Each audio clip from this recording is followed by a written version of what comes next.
皆さん、こんにちは。好奇心 TV です。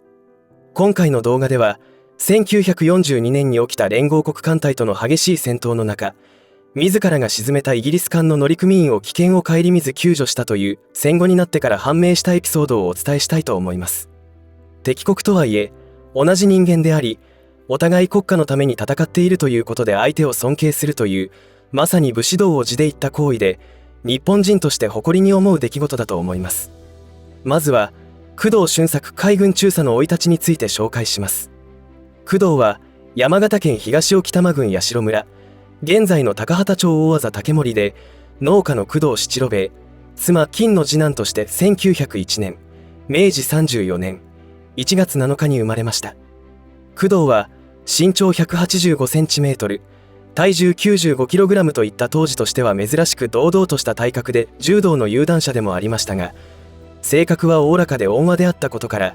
工藤大仏というあだ名がついていたそうです。山形県立米沢中学校、現在の米沢工場艦高校、海軍兵学校を卒業し海軍に入隊しています。遠洋航海終了後に、軽巡洋艦夕張に配属。その後、1924年10月に戦艦長門に転属され、その年の12月に海軍少尉に任官されます。さらに1926年には海軍中尉となります。以降、1927年に駆逐艦椿に転属。1929年に駆逐艦旗風の航海長となります。1930年に軽巡洋艦多摩、翌年に水雷学校高等科で学びます。1932年に水雷学校を卒業してからは、駆逐艦桃、水雷長、重巡洋艦鳥海分隊長、駆逐艦さぎり水雷長、軽巡洋艦熊水雷長、軽巡洋艦多摩水雷長、軽巡洋艦いすゞの水雷長を歴任します。1937年に海軍少佐に昇進し、翌年7月1日に駆逐艦立風の艦長となりましたが、同年12月1日に艦長を交代し、1940年に陸上勤務となります。そして、海軍砲術学校教官、横須賀鎮守府軍法会議藩士を務めました。同年11月1日に駆逐艦イカズチの艦長となり、そのまま太平洋戦争を迎えることになります。今回紹介するエピソードは、駆逐艦イカズチの艦長時代のことになります。工藤は、幼い頃から神童と呼ばれるほどの秀才ぶりを発揮して難関の海軍兵学校に入学、海軍エリートとしての道を歩みます。工藤は海軍兵学校に第51期生として入校していますが、この時校長を務めていたのは、後に首相となって終戦のご聖断を仰ぐことになる海軍の重鎮、鈴木貫太郎でした。兵学校での鈴木の教育方針は、当時の軍隊からすると驚くほど画期的なもので、鈴木校長のもと学内では、鉄拳制裁の禁止が徹底されていたそうです。これは武士道には鉄拳制裁はないという鈴木の持論によるものです。校長としての任期は半年ほどと決して長くはないものでしたが、この間に鈴木からちょっとに薫陶を受けた工藤やその前後の世代のエリートたちは、彼の開明的な精神を受け継いでいくことになります。兵学校を終え、駆逐艦桃の水雷長などを歴任してキャリアを積んだ工藤は、1940年11月、海軍少佐として駆逐艦イカズチの艦長に着任します。この時、工藤は39歳。着任早々、工藤が第一に発した訓示は、私的制裁の禁止と鉄拳制裁の厳禁だったというから、兵学校での鈴木の教えがいかに工藤に影響を与えていたかが伺えます。工藤の方針には反感を覚えた一部の乗組員もいたようですが、工藤の分け隔てのない態度と飾らない風格に彼らも自然と感服していったと言われています。こうした人間としての尊敬が集まることで、イカズチの乗組員の団結心が強化され、結果として総合戦闘能力も高まるという効果もあったようです。こうして1942年2月、イカズチは、英、米、蘭、豪4カ国からなる連合国艦隊を相手にしたスラバヤ沖海戦に参戦することになり、今回取り上げるエピソードの舞台となります。真珠湾攻撃から3ヶ月、日本の南方展開をも左右する重要な一戦の結果は、日本海軍の快勝に終わりました。連合国艦艇は撃沈だけでも8隻に上り、日露戦争以来の海戦で日本は再び勝ち星をものにしたのです。この海戦において撃沈が続出したこともあり、戦域の海上ではおびただしい数の連合国将兵が波間を漂うことになりました。戦闘海域での救助は作業中に潜水艦などから標的にされるリスクなども少なくないため、たとえ味方の救助であっても短時間限定的になるのが世界の海軍の常識です。実際に日本の病院船の救命ボートが攻撃され158人が死亡したこともありました。ところが工藤は3月2日、英国艦エンカウンターの乗組員を救助するという驚くべき決断を下したのです。最低限の人員配備を残してイカズチの乗組員総出で救助活動を行い、自力で乗艦できない傷病兵にはロープを巻きつけて引き上げました。救助寸前で力尽き沈みゆく兵士を目の当たりにした乗組員の中には、自らの判断で海中に飛び込んで救助した日本兵もいたといいます。最終的に救助したイギリス兵の数は422人。イカズチの乗組員数は220人ですから、2倍近い人数の救出を行ったことになります。甲板で打ちひしがれるイギリス軍に対して、日本兵は油で汚れた体を拭いて手当てを行い、食料を与えました。日本人は野蛮人であると聞かされていたイギリス兵士は、驚愕の言葉を聞かされることになります。工藤は救助したイギリス士官に、諸官は勇敢に戦われた。今や諸官は、日本海軍の名誉あるゲストである、と英語で語ったといいます。翌日、422人のイギリス兵は、日本の管轄にある病院船に引き渡され、その後イギリスへ帰国を果たしました。この出来事について、工藤は家族に語ることはありませんでした。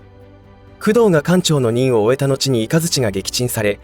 乗組員全員が戦死したため、戦後は戦友との連絡も絶ったといいます。そして1979年、誰にもイギリス兵救出のことを語ることもなく、77歳で亡くなります。そのため、この出来事は戦後も長く忘れ去られていました。しかし、1996年に工藤の救助で一命を取り留めた元海軍大尉、戦後駐スウェーデン大使を務めたサミュエル・フォール元外交官が、マイ・ラッキー・ライフという本を表したことがきっかけで脚光を浴びることになったのです。当時、イギリスではなぜこのような素晴らしい話が日本国内では知られていないことに驚かれたようですが、こういったところが日本の武士道に通じるものがあるのでしょう。工藤の躊躇なく敵兵を助ける選択、そしてその功績を戦後身内にも話さなかったという事実は、幼い頃祖母から聞いていた上村将軍と呼ばれる歌を子守歌代わりに聞かされていたことが原因かもしれません。この上村将軍、上村彦之丞海軍大将は、日露戦争時にロシア艦龍陸の敵兵を救出しています。しかし、これより前にこの龍陸艦によって陸軍徴用運送船を撃沈されることになったのですが、この際に国内からかなりの批判を受け、自宅にボートが押し寄せたりしていた経験を持っていました。しかし、敵ながらあっぱれな戦いに感銘を受け、救助することになったそうです。このことから、武士道が取るべき姿と功績などは自らの口から言うものでもないし、世論からの攻撃によって家族に迷惑をかけてはいけないと考えたのかもしれません。いかがだったでしょうか。今回の工藤の行動については、同じ日本人として魂が震える思いがしました。このような武士道の精神が現れたエピソードは他にも聞いたことがあるのですが、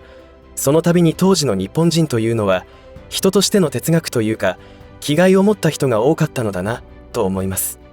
そしてアジア解放に向け大東亜戦争を始めた日本人は、その大義を前に決して戦闘地では人として恥ずかしい行動を取らなかったといいます。戦後の我々が学校教育で刷り込まれた日本人戦犯論によってどれだけ嫌な思いをしてきたか。しかし全く身に覚えのないことを言われ続けた先人たちの悔しさに比べればなんてことないと思いますが、先人たちの汚名は挽回してあげなければならないと思いました。私はこのチャンネルで何度も言ってきていますが、戦後の教育は間違いなく愛国心を失い、先人たちご先祖様への畏敬の念も失うものだと思っています。その結果、どのような人間に育つかというのは隣の国の現状を見ればわかります。隣の国では無神論であり、宗教を実質禁止しています。最悪なのは正しいことをすると罰せられるという世の中になっていることです。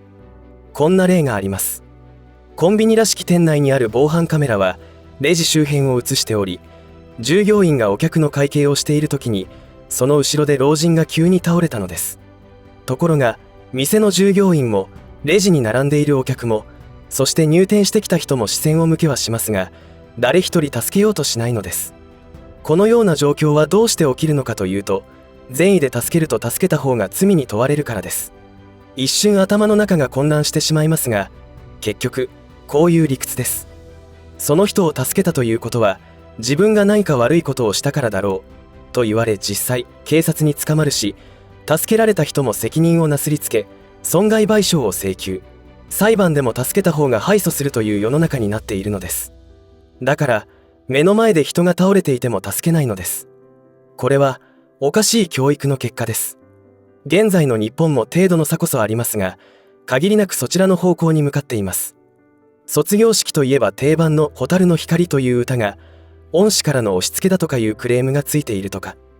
全く理解できない理屈を平気で言う大人が出てきているのです。だからこそ先人たちの風化させてはいけないエピソード、史実を残していかなければならないと動画作成しています。これからも未来の日本が豊かであり続けるためにも、微力ながら私ができることをしていきたいと思います。以上で今回の話は終わりとしますが、皆さんの応援が次の動画作成の力になりますので、いいねボタン、チャンネル登録、通知設定をオンにしていただけると嬉しいです。またよろしかったらこの動画のシェアをお願いいたします。最後までご視聴ありがとうございました。好奇心 TV でした。